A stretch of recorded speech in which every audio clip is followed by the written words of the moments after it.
Assalamualaikum aziz dostlar. Bugün men kelece sizge fortepianoda oynayacağım. O bir sefer men sizge oynagan edim. Mana bakınız. Bilen oyununu ve aşın bu oyunun adı Koyançık.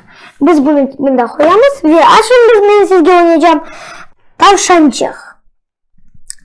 Keliniz başlayık.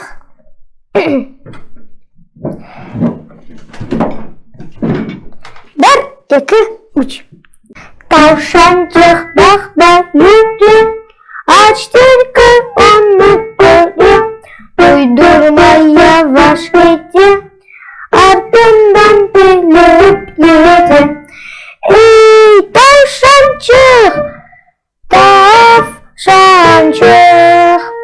ok ayağı hız hacık, art ayağı uç biri, o sıkırık löp yürü.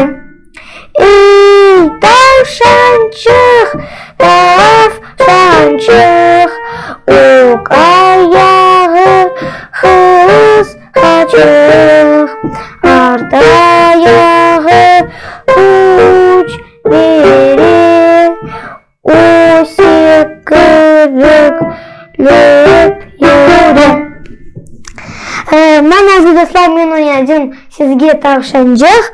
Bilseniz koyunuz bizge like ve yazınız kanalımıza. Bakınız bizim videolarımızı, bakınız bu videolarımızı, hepsi videolarımızı bakın ve konuşkence.